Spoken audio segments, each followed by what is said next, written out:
I've been selling digital products online since 2019, and if I had to start a digital product business from scratch with no audience, no budget, no fancy software, I would probably start with this: seasonal printables. That's because this is one of the few online business models where you can create something once and sell it over and over again, and it's not as competitive as some other areas. And before you click away thinking, actually, Etsy is way too saturated now and this does not work anymore, I want you to know that that's one of the biggest misconceptions people have about digital products this late in the game, because generic products are saturated. Yes, you're right. The products that are really common and apply to everyone, like a budgeting template, is very saturated. There are a lot of people you will be competing with. However, really specific products and seasonal products that solve an actual problem, those still sell. Those still sell every day, and there is room in the market for those specific products. In this video, I'm going to break down what seasonal printables are, why they work, how people are making a lot of money with these, how to research what people are actually searching for, and how I would personally use this approach to start over and create a printables business from scratch today. When I'm talking about seasonal printables, I'm actually talking about products like a spring cleaning checklist, a back to school planner, a holiday budget template, a Christmas gift tracker, a summer activity sheet for a incoming kindergartner, a meal planner for January resets, teacher organization printables, wedding checklists for specific seasons like a summer wedding or a winter wedding. Those are really simple digital files that people can download and print, but they are tailored to a specific seasonal event. These are usually just PDFs. Sometimes they are editable Canva templates, but nothing about creating these products is complicated. They are really successful because they solve a specific problem at a specific time of year. And that timing really does matter more than most people realize, because when someone is stressed right before a specific event like Christmas, or they're overwhelmed during back to school season, they are probably actively searching for solutions during that time. These are not products that sell all year round, but they do sell during specific seasons, and you can create multiple of these to have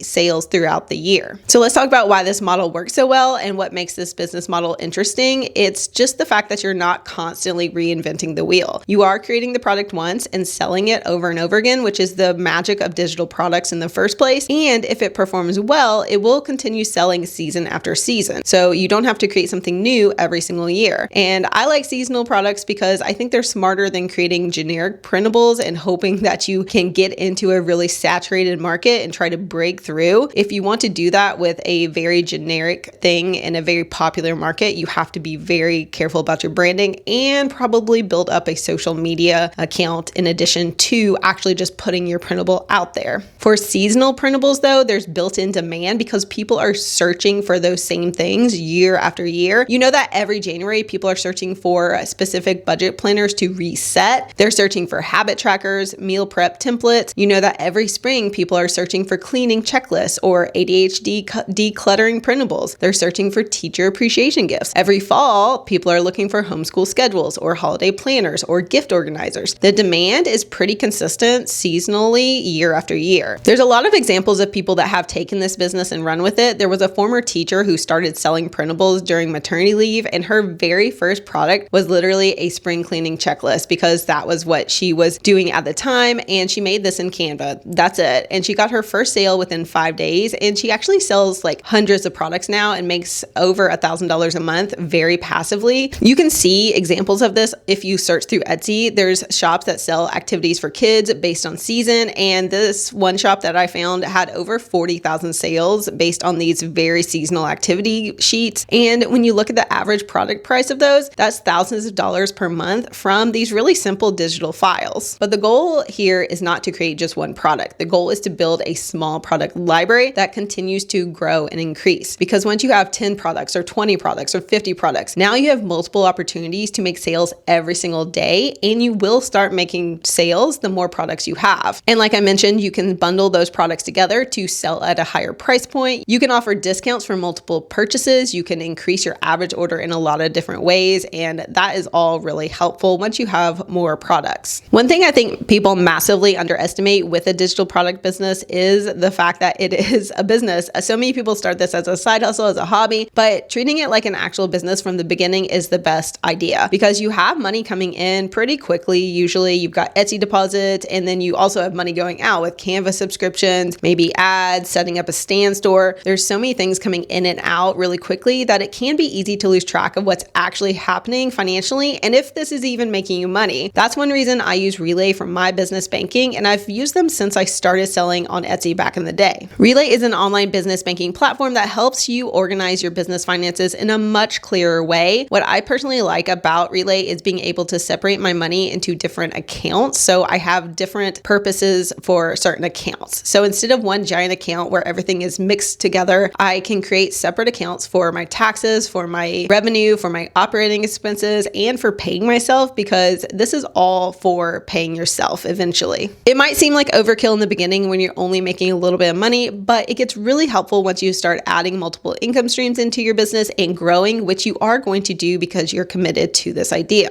Relay also lets you automate percentages. So when money comes in, it can automatically move into different accounts. And that is so helpful. It removes a lot of the mental load of managing your business finances. And as your business grows, this can be incredibly helpful. And if you're trying to build an online business that actually lasts, having organized systems early on really does matter than most people realize. I will share my link for Relay down below if you want to check it out, and you will get a $100 bonus if you open a new account there. This is not a flashy business. It's pretty boring actually, and I always tell people to not underestimate boring businesses, because sometimes the businesses that don't look very flashy are actually the most sustainable and can bring you income month over month. Now, here's where I see people go wrong. They create these products and they're based on what they personally think is cute or personally what they want, instead of creating products that people are actually searching for and products that people need. That's the difference. You cannot just create for yourself, because this is not an art project. It's not something for you. It's actually for a market out there, and you need to do market research to understand that customer so you make what they need. The people making consistent sales with seasonal printables are actually paying attention to the demand from the customer first, and they're looking for product ideas and validating them before they actually create them. One of the easiest ways to do this is actually directly inside a site like Etsy, because you can start typing something into the Etsy search bar like spring cleaning, and you can look at the autofill suggestions. Those suggestions are based on what people are actively searching for and typing into Etsy. You can further validate these by using tools that give you search volume and sales volume of products, and those tools are things like eRank and Everbee. With these, you're looking for products that have a very decent search volume but lower competition, and that's where niching down and doing something seasonal becomes very powerful, because instead of just making a spring cleaning checklist, you might kind of pivot and make something a little more tailored. So it's an ADHD spring cleaning checklist, or a busy mom cleaning checklist, or a teacher spring reset checklist. There's so many different ways to make it seasonal and tailored to a specific audience. That's where things start converting better, and that's why you need to do product research and market research, so you're creating products for a smaller market where you have a better chance to get seen and have people purchase. Honestly, people don't always buy the first product they see. They buy the product that feels specifically made for them, which is why seasonal products that are made for a specific audience sell so well. Of course, you still might feel like, oh, this is oversaturated and I'll never make sales, I'll never make money. And I hear that a lot, actually. I think a lot of people use the oversaturated market as a reason not to start a business like this, because it can be difficult and you have to do research and you have to get really niche down. But almost every successful business category looks oversaturated from the outside. Coffee shops are saturated. They're everywhere. Clothing brands are saturated. They're everywhere. YouTube is saturated. There's so many channels. There's always a lot of competition. And yet people still succeed with all of these because they position themselves differently and they speak to a specific market. The same thing is going to apply with a digital product business. Yes, if you make another generic habit tracker that looks like all the other ones out there, that's probably going to be difficult and not make a lot of sales. But if you create something highly relevant to a specific audience at a specific time in their life, that does change things and sales will happen. It's a really common story to hear people talk about selling generic planners and getting no sales. This happens a lot, but if someone takes that situation and then they pivot and they create a symptom tracker for a very specific health condition, I've actually seen that suddenly start selling immediately, because the people searching for that product felt like, finally, this is what I'm looking for. They're wasn't anything else like it. That's what they needed. And that's kind of where the shift happens. You aren't competing anymore with 1,000 or 10,000 different sellers. You're competing maybe with like no one or 10, 20 people. That is a lot easier and you can make sales in that market. That's also nice because you're not competing on price, which can be a race to the bottom with printables, but instead you're competing on relevance. When you're competing on relevance and you're making something for a specific health condition, for example, you no longer have to compete on the race to the bottom on pricing and sell for a really low price. You can instead raise your rates and actually make sales because it's so specific that person's going to want to buy. And pricing is another reason why a lot of people don't want to go into a printables business, because really simple printables do sell for somewhere around like $1 to $3, maybe $5. More detailed or editable versions can go higher, and sometimes you can sell for $17, $27 if it's a bundle. So personally, if I was doing this business today, I would probably start on Etsy, and I would also start at the same time using something like a stand store. Etsy is great because it already has built-in traffic and there's people searching, and it's great for keyword research. But I also would not want to rely on Etsy long-term because the traffic to your store can be up and down. It can trickle off. There are competitors always stealing products and racing to the bottom of pricing. This is where having something like your own store comes in really helpful. And personally, I use Stand to sell digital products, and you can create your storefront there and you can create landing pages very quickly. There's not a lot of tech involved and it's really not that complicated. And this is great because you can sell directly from TikTok or Instagram. You can use Pinterest to direct traffic to your store. You can use YouTube. There's so many different ways to actually build your own traffic and your own ecosystem outside of Etsy using your own shop. And that combination is very powerful and leads to a lot more money. But I am not a guru selling you this crazy passive income dream. So I do want to be realistic. This is not overnight money. Your first few products probably won't sell at all. And that's honestly very normal. The people who succeed with this are the ones that test multiple ideas and improve their listings over time. They study what customers respond to and they keep going long enough to learn the platform and the process. That's usually the difference. It's not really just talent or luck. It's consistency and iteration over time,